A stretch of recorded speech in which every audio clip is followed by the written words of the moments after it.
तो इस मूवी के शुरू में हम बाइली नाम की एक लड़की को देखते हैं जिसने बताया कि हमेशा अपने काम में बिजी रहने की वजह से मैंने अपनी बेटी को बिल्कुल टाइम नहीं दिया और अब मैं अपनी इस गलती को सुधार लूंगी। सीन कट होकर हमें एक अजीबोगरीब सा वीएन दिखाया जाता है जहाँ से बहुत से लोगों की आवाजें आ रही थी, लेकिन कोई नहीं जानता अभी कि ये सब क्या है। खैर अभी हमें हाइडी और उसके कलीग को दिखाया जाता है। ये लोग वंडरलैंड नामी एक कंपनी के लिए काम करते हैं और उनके सामने एक स्क्रीन बनी है जिस स्क्रीन में ये लोग बाइले को देख पा रहे हैं और बाइले इस टाइम एक एयरपोर्ट पर है। एयरपोर्ट पर उसके पास एक पैसेंजर आकर बैठता है जिससे उसकी काफी बातें हुई, जिसके बाद अपनी फ्लाइट अनाउंसमेंट सुनकर वो यहाँ से चली गई। कुछ देर बाद हमें बाइली को एक रेगिस्तान में दिखाया गया जहाँ वो काम करने के लिए आई थी। वो एक आर्कियोलॉजिस्ट थी। यहाँ पहुंच कर वो अपनी मॉम को कॉल करती है जिनके पास बाइली की बेटी भी थी। बाइली की बेटी उससे नाराज लग रही थी क्योंकि बाइली बिना बताए उसे छोड़कर इतने दिनों के लिए उससे दूर चली गई। अब सीन यहीं से कट होकर हमें नए सीन में एक एस्ट्रोनॉट को दिखाया जाता है। वो अपनी सैटेलाइट से जमीन पर जॉन्ग इन नामी लड़की को कॉल करता है। ये उसकी गर्लफ्रेंड थी। वो उससे बहुत प्यार करता था और बहुत ख्याल रखता था, यहाँ तक कि इतना दूर बैठे हुए भी वो उसे जगाता भी था। उसकी मेडिसिन और हर छोटी छोटी चीज का ख्याल रखते हुए वो उसे इन चीजों को याद दिलाता था। ये लड़का ही नहीं बल्कि जियोंगिन भी उससे बहुत प्यार करती है। वो एयर होस्टेस है। ऐसे में उसे बहुत से लोग ऐसे मिले जिन्होंने उसे प्रपोज किया, लेकिन उसने किसी का प्रपोजल कबूल नहीं किया। वो सालों से अपने बॉयफ्रेंड का वापस जमीन पे आने का वेट कर रही है। सीन यहीं से चेंज होता है और हम उस एस्ट्रोनॉट को हॉस्पिटल में देखते हैं। हमें मालूम हुआ कि एक एक्सीडेंट की वजह से ये एस्ट्रोनॉट कोमा में जा चुका था। सबसे बड़ा सच यहाँ ये रिवील हुआ कि जियोंगिन जिससे बातें करती है वो हकीकत में उसका असल फियांसी नहीं है, वो उसके फियांसी का एक एआई वर्जन है। तो अब कहानी में ट्विस्ट ये है कि इस मूवी में एक वंडरलैंड नामी कंपनी है जिसकी एम्प्लॉय हाइडी और उसके साथी से हम पहले मिल भी चुके हैं। ये दोनों मिलकर उन इंसानों की एआई वर्जन बनाते हैं जो इंसान या तो मर गए हो या कोमा में हो, ताकि उनसे बात करके उनकी फैमिली को थोड़ा अच्छा महसूस हो सके। फिर लोग इन एआई वर्जन से वीडियो कॉल पे ऐसे बात करते हैं जैसे वो सच में जिंदा हो, और अक्सर लोगों को तो ये बात मालूम भी नहीं होती। जियोंगिन जो कि अपने बॉयफ्रेंड को बहुत ही ज्यादा याद करती थी, वो उसके कोमा में जाने के सदमे को बर्दाश्त नहीं कर पाई। वो उसके बगैर नहीं रह सकती थी, इसीलिए उसने अपने बॉयफ्रेंड का एआई वर्जन बनवाया हाइडी से। ये एआई वर्जन आदतों और बातों में असल इंसान से इसलिए मिलता जुलता है क्योंकि एआई वर्जन बनाने से पहले अक्सर इंसान खुद इस एआई वर्जन से बातें करते हैं ताकि वो ठीक उस जैसा हो जाए। लेकिन क्योंकि एस्ट्रोनॉट तो कोमा में जा चुका था, इसीलिए खुद ही जियोंगिन ने उसकी प्रोफाइल बनाई। ऐसे में जब भी वो एस्ट्रोनॉट के एआई वर्जन से बात करती थी तो वो उसे सैटेलाइट के अंदर ही दिखता था। खैर यही वंडरलैंड के अंदर हम हाइडी और उसके कलीग को एक नया कैरेक्टर डिजाइन करते हुए दिखते हैं जिसके बनाने का ऑर्डर उसकी ग्रैंडमा ने दिया था। इस कैरेक्टर को बनाने के बाद ये लोग उस ओल्ड लेडी को इस कैरेक्टर का डेमो भी देते हैं, जिस डेमो में ये एआई कैरेक्टर उस ओल्ड लेडी से ऐसे बात कर रहा था जैसे वो सच में उसका पोता हो। ये देखकर उसकी आंखों से आंसू आ गए। यहाँ हाइडी ओल्ड लेडी को बताती है कि वंडरलैंड के अंदर भी आप लोग जो चाहे अपने प्यारों के लिए खरीद सकते हैं, जैसा कि कपड़े, कार्स, चीजें। ये सुनकर ग्रैंडमा भी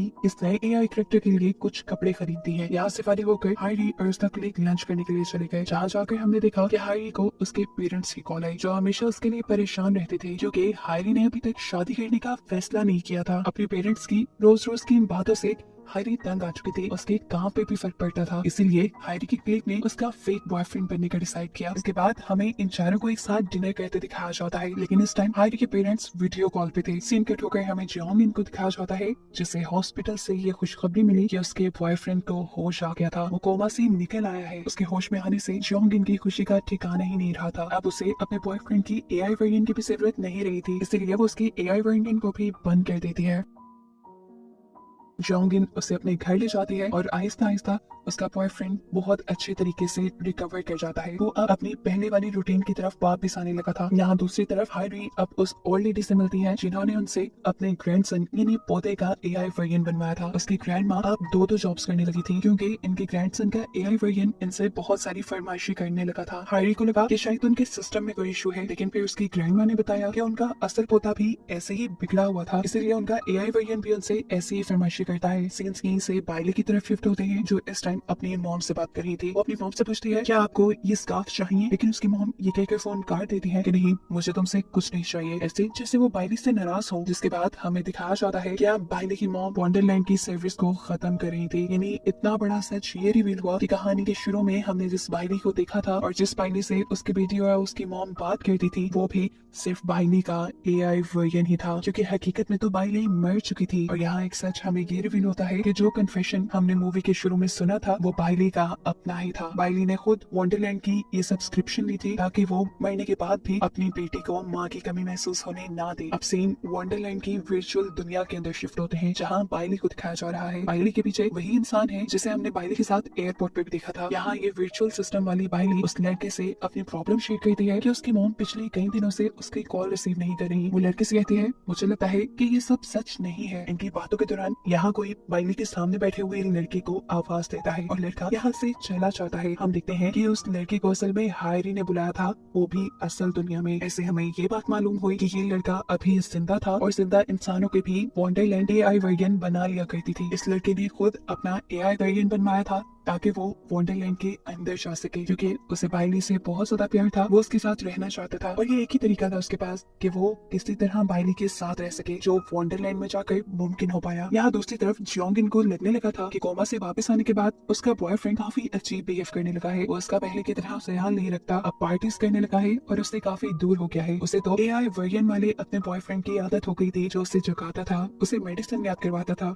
उसका ख्याल रखता था। इन सभी चीजों से तंग आकर वो भी दोबारा उसके AI वर्जन को एक्टिवेट कर लेती है। यहाँ दूसरी तरफ हम देखते हैं कि बाइली का फोन उसकी बेटी ने उठा लिया था। बाइली अपनी बेटी से बात करती है और उसे बताती है कि कुछ दिन बाद वो घर वापस आने वाली है। ये सुनकर फौरन उसकी ग्रैंडमा यहाँ आई और उस बच्चे के हाथ से फोन पकड़कर बाइली का फोन काट दिया। वो नहीं चाहती थी कि उनकी बेटी किसी झूठी उम्मीद पे जिए। वो जानती थी कि बाइली यहाँ वापस कभी नहीं आ सकती, इसलिए अब उन्होंने फैसला किया कि वो बाइली की बेटी को अपने गाँव ले जाएंगी ताकि अपने कजन्स के साथ बिजी होकर उसे अपनी मॉम को भूलने में आसानी हो। ये बात वर्चुअल दुनिया में बाइली सुन चुकी थी और उसकी बात सुनते ही वहाँ उसकी वर्चुअल दुनिया में आग लग जाती है। सीन कट होकर हमें उस जवान बच्चे के AI वेरिएंट को दिखाया जाता है जिसे उसकी ग्रैंडमा ने बनवाया था। उसे बताया जाता है कि अब उसका सब्सक्रिप्शन खत्म हो रहा है, उसे अब इस AI दुनिया में डिलीट कर दिया जाएगा, यानी मार दिया जाएगा, क्योंकि अब उसकी ग्रैंडमा जिंदा नहीं रही जिसके लिए उसे बनाया गया था। दूसरी तरफ जियोंगिन के बॉयफ्रेंड को भी ये बात पता चल जाती है कि जियोंगिन उसमें इंटरेस्ट छोड़कर उसके AI वर्जन से बातें करने लगी है। जबकि दूसरी तरफ हमें दोबारा बाइली को दिखाया जाता है। बाइली की बेटी एयरपोर्ट से उसे फोन करती है और उससे बात करने की कोशिश करती है। इससे पहले कि वो बात कर पाती, उसकी ग्रैंडमा ने उससे उसका फोन खींच लिया, जिसके गुस्से में वो बच्ची ग्रैंडमा के पास से भाग गई और एयरपोर्ट पर गुम हो गई। ये बात बाइली जान चुकी थी। वो अब किसी भी हाल में अपनी बेटी को ढूंढना चाहती थी, इसीलिए वो अब अपनी वंडरलैंड की दुनिया में